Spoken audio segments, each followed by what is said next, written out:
कहते हैं कि मरने से पहले कोई इंसान कोई झूठ नहीं बोलता।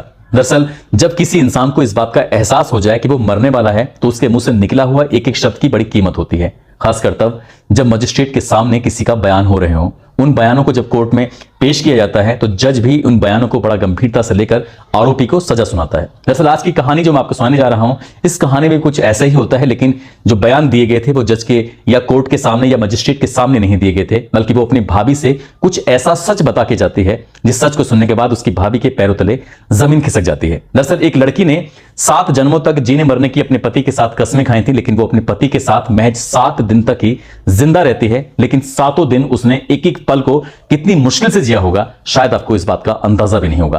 दरअसल उस लड़की ने जो हुआ था उसके साथ वो वाकई बहुत भयानक होता है। इस कहानी को सुनने के बाद शायद आपको भी ऐसा लगेगा कि कोई पढ़ा लिखा इंसान ऐसा कदम नहीं उठा सकता, जबकि जो व्यक्ति जो कदम उठाता है वो पेशे से इंजीनियर होता है।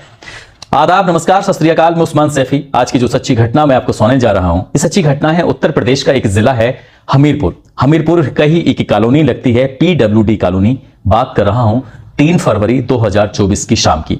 यहां से लगभग 82 किलोमीटर दूर एक जिला है जालौन, उसी का ही एक इलाका लगता है उरई। उरई के रहने वाले विजय ओमेरे, उनकी बारात गई थी इसी हमीरपुर सदर कोतवाली क्षेत्र में। और जब बारात जाती है तो बारात में घर के लोग भी, बाराती लोग भी और परिवार रिश्तेदार सभी लोग शामिल होते हैं। बड़ी धूमधाम से शादी समारोह होता है। रात में जब फेरे हो रहे थे तो पंडित जी अपने जो भी फेरे की औपचारिकताएं हो रही थी, तभी दूल्हा और दुल्हन को वो कस्में भी खिलाते हैं, 7 जीने की और 7 मरने की, वो भी 7 जन्मों तक। सब कुछ ठीक ठाक होता है। अगला दिन निकलता है यानी कि 4 फरवरी 2024 और दुल्हन को खुशी खुशी विदा कर दिया जाता है। और जब ये दुल्हन विदा हो रही थी तब लोगों में बड़ी खुशी की लहर भी थी, क्योंकि सब कुछ जो किया था उस लड़की के भाई ने किया था।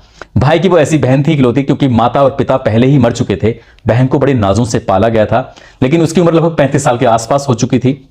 जब बहन विदा होती है तो काफी बिलाप भी होता है और खुशियां भी मनाई जाती है, क्योंकि उसे तो दुल्हन ससुराल जाना ही था। अब लड़की जब ससुराल जाके विदा हो जाती है, पहुंच जाती है, तो वहां जाने के बाद उसकी जो शादी की पहली यानी कि सुहागरात की पहली जो रात होती है, वो रात उतनी भयानक हो जाएगी, उस लड़की ने इस बात की कभी कल्पना नहीं की थी। दरअसल बताते हैं कि जो दूल्हा होता है वो सॉफ्टवेयर इंजीनियर होता है। उसकी भी उम्र लगभग 35 साल के आसपास होती है। शायद स्ट्रेस की वजह से या उसे खुद पर भरोसा नहीं था, तभी अपने दोस्तों से कुछ ऐसा मशवरा लेता है जो शायद उसे नहीं लेना चाहिए था। दोस्तों से बातचीत करता है, बातचीत करने के बाद सीधा अपनी बीवी के पास जाता है और कुछ खा लेता है। बताते हैं ऐसा दावा किया जा रहा है कि जैसे शक्तिवर्धक उसने गोलियां खाई, और गोली खाने के बाद वो अपनी पत्नी के पास जाता है और उसके साथ सुहागरात मनाने की कोशिश कर रहा था। लेकिन पूरी रात निकल जाती है, वो अपनी पत्नी के साथ कुछ इतना गंदा, इतना घिनौना कृत्य करता है जैसे कि कोई हवस का पुजारी होता है और वो किसी लड़की या किसी महिला के साथ बलात्कार करता है। पूरी रात वो अपनी बीवी के साथ कभी प्राकृतिक कभी अप्राकृतिक यौन संबंध बनाता है। और जब उसकी पत्नी ने विरोध किया कि ये सब क्या कर रहे हो, तो उसने अपनी पत्नी को पहली ही रात में उस दरिंदे ने उसको पीटा भी, डांटा भी, मारा भी।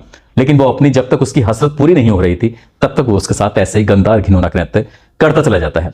पहली रात थी, वो उसकी पत्नी विरोध भी नहीं कर पाई। पत्नी के नाम दरअसल आरती ओमेरे होता है। आरती ओमेरे इस बात पर विरोध नहीं कर पाई कि क्योंकि पहला दिन है, ससुराल में कुछ कहेगी तो शायद किसी को बुरा भी लग सकता है। और कहते हैं कि ये तो सब एक प्रक्रियाएं होती हैं, उस प्रक्रियाओं से गुजरना ही पड़ता है।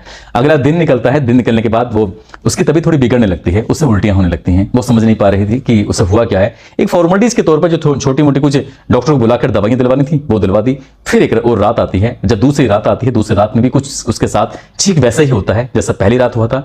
दूसरी रात में शक्तिवर्धक गोलियों का प्रयोग किया गया और उसके बाद फिर उसके साथ वही शारीरिक संबंध बनाए गए। उसने विरोध भी किया, लेकिन विरोध उसका कुछ काम नहीं आ रहा था और उसके साथ जैसे घिनौना गंदा कृत्य हुआ, प्राकृतिक अप्राकृतिक उसके साथ यौन संबंध बनाए गए और उसको बहुत बुरी तरह से प्रताड़ित भी किया गया। दूसरी रात भी उसकी हालत बिगड़ने लगती है, वो परेशान होने लगती है। ससुराल में वो उसका दूसरा दिन था, इसलिए अपनी जिंदगी से जुड़ा हुआ जो सच उसके सामने हो रहा था, पहली रात दूसरी रात वो समझ नहीं पा रही थी किससे करे क्या ना करे। दूसरी रात भी निकल जाती है, फिर तीसरी रात आती, तीसरी रात में भी कुछ इसके साथ यही होता है। और दूल्हा उसको जितना चाह रहा था उसके साथ प्राकृतिक अप्राकृतिक यौन संबंध बनाकर अपनी हवस को वो पूरी कर रहा था। उसकी पत्नी के साथ क्या हो रहा है उसको बिल्कुल नहीं पता, जबकि उसकी पत्नी के जो आंतरिक अंग थे वो डैमेज भी हो रहे थे। तीसरा दिन यानी कि वो अपनी जेठानी से बताती है कि मेरी तबीयत बहुत ज्यादा खराब है, मैं समझ नहीं पा रही हूँ कि आखिरकार करूं क्या। उसे लगातार उल्टियां पे उल्टियां हो रही हैं और किसी छोटे मोटे डॉक्टर को दिखाया, लेकिन उससे उसे आराम नहीं मिला। उसकी जेठानी होती है, जेठानी ने लड़की के मायके वालों को सूचना दी कि तुम्हारी बहन की तबीयत बिगड़ रही है, समझ नहीं आ रहा कि आखिरकार बात क्या है, उससे आकर देख लो। और हो सके तो कहीं से अच्छी जगह इसका इलाज करा दो। लड़की वाले आखिरकार इस बात को सुनते हैं और सुनने के बाद उन्हें भी समझ नहीं आ रहा था कि अभी तो उसकी 2-3 दिन पहले यहां से विदा होकर गई है, लेकिन आखिरकार हो क्या रहा है। 1-2 दिन लग जाते हैं, यानी कि 7 फरवरी 2024 को लड़की का भाई उसके पास जाता है और जाने के बाद जब देखता है तो लड़की की हालत वाकई बहुत ज्यादा खराब होती है।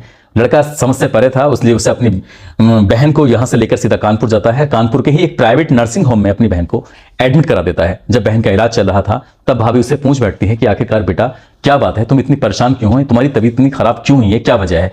तब वो अपनी भाभी को पूरी कहानी बयां करती है कि उसका जो पति है उसके साथ जो शायद एक संबंध बना रहा था, उसने शायद कुछ ऐसी गोलियों का प्रयोग किया जिससे क्या उसकी तबीयत लगातार बिगड़ती चली गई और उसने उसके साथ प्राकृतिक अप्राकृतिक हर तरह से उसके साथ संबंध बनाए। डॉक्टर ने इलाज तो शुरू कर दिया था 8 फरवरी 2024 को, और इलाज जब शुरू होता है तो जैसे जैसे वक्त आगे बढ़ रहा था वैसे वैसे उस लड़की की हालत ज्यादा बिगड़ती चली जा रही थी। वो समझ नहीं पा रही थी कि आखिरकार हो क्या रहा है, डॉक्टर भी नहीं समझ पा रहे थे कि आखिरकार इसके साथ हो क्या रहा है। तभी एक डॉक्टर ने भी उसके साथ रहती है और डॉक्टर ने भी समझने की कोशिश कर रही थी। 10 फरवरी 2024 की दोपहर लगभग 3:30 के आसपास इस दुल्हन ने हमेशा हमेशा के लिए दम तोड़ दिया और वो मर जाती है। जब मरती है तो घर में रो रो कर लोगों का बुरा हाल हो जाता है। फिर मीडिया वालों के पास तक ये बात जब पहुंचती है तो मीडिया वालों ने उस डॉक्टरनी से बातचीत करने की कोशिश की कि आखिरकार इसके साथ हुआ क्या था। तब डॉक्टरनी ने भी दबी जुबान में अपना नाम ना छापने की शर्त पर यह बताया कि इस लड़की के साथ कुछ ऐसा हुआ है जैसे कई लोगों ने मिलकर इसका सामूहिक बलात्कार किया हो, सामूहिक गैंगरेप किया हो, और इसे इतनी प्रताड़ना दी गई है जिसकी वजह से इसके जो शरीर के आंतरिक अंग थे वो भी डैमेज हो चुके हैं। इसका पोस्टमार्टम भी कराया जाता है और जब ये शव इसका अंतिम संस्कार के लिए पहुंचता है तो परिवार वालों का, गांव वालों का, उस मोहल्ले वालों का रो रो कर बुरा हाल हो जाता है। लोग सोचने पर मजबूर हो जाते हैं। जब भाभी के सामने एक मीडिया कर्मी ने अपना कैमरा लगाया, उससे पूछा कि क्या बात है, क्या आप बता सकते हैं। तब उसने बताया कि उसके पति ने कुछ शक्तिवर्धक गोलियां खाने के बाद उसके साथ शारीरिक संबंध बनाए थे, जिसकी वजह से उसकी ननद की हालत बिगड़ती चली गई और वो वक्त पर उसका इलाज करा देते तो शायद वो जिंदा होती। उसके साथ ऐसा कुछ नहीं होता। जब लोग ये कहने लगे कि ये लड़की वाकई बहुत अभागी थी, पहले तो इसके माँ बाप मर चुके थे, हालांकि भाई ने पूरी ईमानदारी के साथ उसकी शादी की, बड़े नाच से इसे पाला पोसा सब कुछ किया, लेकिन जिसके साथ इसने जीने मरने की कसमें खाई थी 7 जन्मों तक, वो भी 7 दिन तक ही उसके साथ रह सकी। और जो भी हुआ है वो वाकई बहुत भयानक होता है। इस घटना के बाद लोगों को यकीन नहीं हो रहा था कि एक दूल्हा अपनी दुल्हन के साथ आखिरकार ऐसा कदम कैसे उठा सकता है। हैरान करने वाली बात तो ये भी है, जब मीडिया में ये खबर प्रकाशित होती है उससे ही पता चलता है कि पता नहीं ऐसे कौन से दोस्त होंगे, किस प्रवृत्ति के दोस्त होंगे जिन्होंने ये सलाह मशवरा दी कि वो शक्तिवर्धक कैप्सूल या गोलियां खाकर अपनी पत्नी के साथ सुहागरात मनाए। हैरान करने वाली बात है, वो पढ़ा लिखा इंसान वो ऐसा कैसे कदम उठा सकता है। यदि उसे कुछ दिक्कत थी, कुछ गड़बड़ थी तो किसी डॉक्टर की सलाह मशवरा ले सकता था, लेकिन ऐसे उदंडी टाइप के दोस्तों के पास जाने की पता नहीं उसे क्या जरूरत थी। जो भी होता है बहुत गलत होता है। लेकिन मीडिया में यह भी बात प्रकाशित हो रही थी, दूल्हा ये दावा कर रहा है कि उसकी दुल्हन पहले से ही बीमार थी और बीमार लड़की की उससे शादी कर दी गई, इसलिए उसकी लगातार तबीयत बिगड़ती चली जाती है। उस पर तो बेवजह के फिजूल के इल्जाम लग रहे हैं। अब कौन सच्चा है कौन झूठा है, हालांकि लड़की के भाई ने एसपी को तहरीर दी है। तहरीर देने के बाद इस मामले की जांच कराकर उचित कदम उठाने की बात कही है।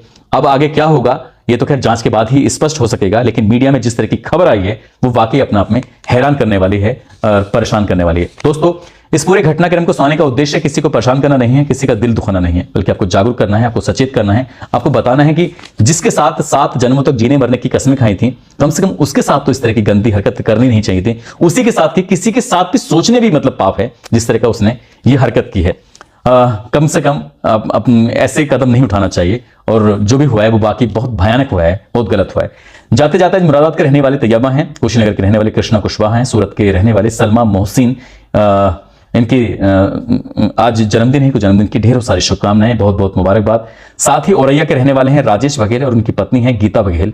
आज इनकी शादी की सालगिरह है, इनको शादी की सालगिरह की बहुत बहुत शुभकामनाएं, बहुत बहुत मुबारकबाद। साथ ही कुछ लोगों ने नाम लेने की अपील की है, जिसमें जाबिर खान, अन्नू यादव, सोनू कविता, मोहम्मद जहांगीर आलम, राकेश दत्त शर्मा, कृष्णपाल गुज्जर, रत्नेश कुमार, मनीष यादव, सगीर अहमद, प्रांशु यादव, विनोद यादव, दीन मोहम्मद, यूसुफ खान, राजू महतो, उपेंद्र कुमार। आप सब लोग अपना ख्याल रखें, सुरक्षित रहें। जय हिंद, जय भारत।